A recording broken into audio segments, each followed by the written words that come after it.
Guys, I'm Ben Dorr, Executive Director for Minnesota Gun Rights, and in the very near future, we are going to see movement on some major pieces of gun control legislation that the Democrats, the left, they're calling it low-hanging fruit. Low-hanging fruit. Like, because it's election season, they're a little concerned about passing anything too extreme. They think somehow, because they passed red flag gun confiscations and universal background checks last year, that somehow we're all going to forget in November of this year.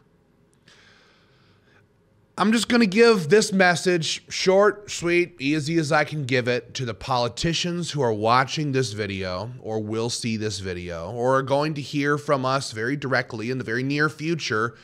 There's no such thing as low-hanging fruit on gun control in Minnesota.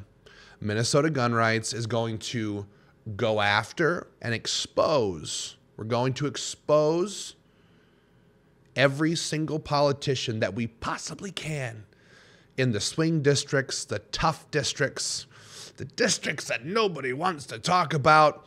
We're going to make sure every single gun owner in those districts, anybody who supports the Second Amendment, constitutional freedoms, independent liberty, those things, we're going to make sure everybody knows exactly what you guys do, okay?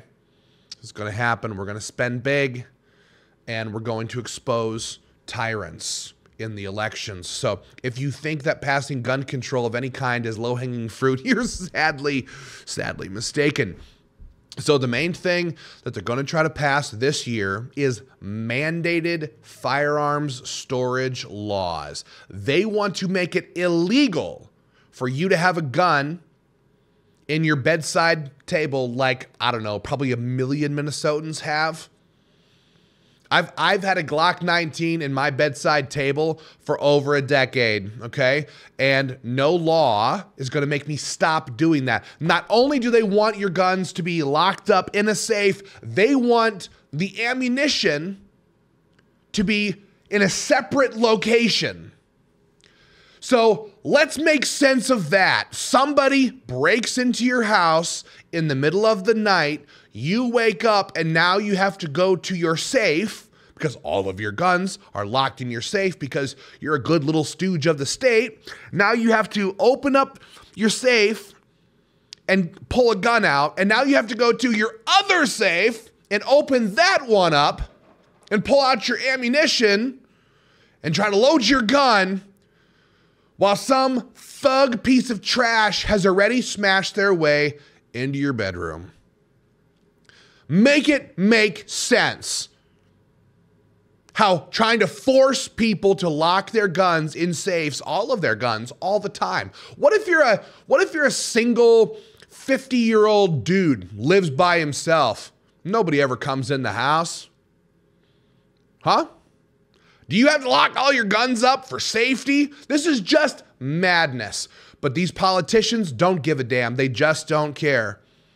They're going to pass as much gun control as they can. Guys, I'm asking you right now, click on the link in the description of this video. Tell your state representative to oppose firearms lockdowns, forced firearms storage laws, because that's what they are.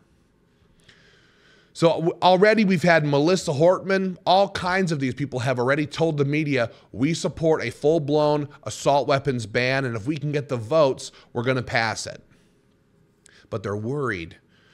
They're worried about you. They're worried about me, because Minnesota Gun Rights has spent the last decade becoming the largest, best funded, and most dominant Second Amendment organization in the state. In fact, one of the best in the entire country. And we intend to exact political vengeance on these people who voted against our Second Amendment rights in 2023. And whether or not you pass something this year, there's no low-hanging fruit, okay? Guys, we need to fight back and fight back hard. These people need to learn their lesson that there is no gun control that's acceptable, because it doesn't save lives. These are political talking points. These are political pressure points. This is purely a demonstration by the radical left and by many of the rhinos. Make no mistake about it, the Republican Party is nearly as trash as the Democrats in the state of Minnesota. They don't fight for gun owners, and several of them have supported gun control in the past. This is posturing. Has nothing to do with saving lives and stopping crime, because if it did stop crime, they wouldn't have an excuse to pass more gun control. So they're going to push whatever they can, and when it doesn't work, because it never works, they're going to say, well, we passed red flag laws, universal background checks, and well, crime didn't go down as much as we wanted it to. We should pass a mandated firearms store. Well, we passed that, and when crime didn't go down kind of the way we wanted it to, maybe we need an assault weapons ban. We're going to ban AR-15s this year, and oh shoot, crime didn't go down the way we wanted to because, well, AR-15s are virtually never used in so-called mass shootings. It's almost always a pistol. So what? You're going to come back around and go, well, crime didn't drop the way we want it to. Time to ban pistols. Time to ban standard capacity magazines. Time to turn Minnesota into New York with the same crime problems. That's the goal. So unless you're sitting there having bought some of the talking points of the media on how badly we need gun control in order to save lives, it won't save lives. It won't. It'll make it harder for everyday people like me, like you, to protect yourself. It will create more victims.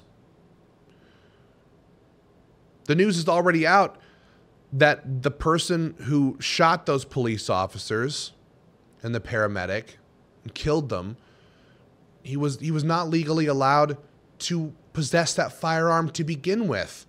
Your laws didn't stop him. And I love how radical leftists all of a sudden care about police officers when it comes time to ban firearms. These people, they don't support law and order. They hung our police out to dry during the riots. They tie their hands constantly, demonize them, treat them like garbage. And now that a criminal who is not allowed to own firearms killed some of them, now it's, oh, now we care about the police. You don't care about the police. Oh, you care enough to craft more gun control laws. Oh, we all know why. It's a farce, it's a fraud, it's a lie, and we refuse to swallow this narrative. If you agree, guys, click the links in the description of this video. Take action. Help us fight and win in Minnesota. We're never going to stop this. And every single one of you people who votes for this legislation, you politicians, you vermin, leeches, you people are the scum of society. You radical leftists, you tyrant rhinos. We're going to get our political vengeance for this. Yes, we are going to. We're going to keep fighting. Guys, share this video. It's go time in Minnesota. They're trying to destroy everything we care about, and they're trying to make you swallow it. Swallow the narrative, drink the Kool-Aid, believe the lie, shut your mouth, don't fight back, don't say anything. And we, for one, are not putting up with it anymore. Share the video, guys. I love you. We'll talk again very soon.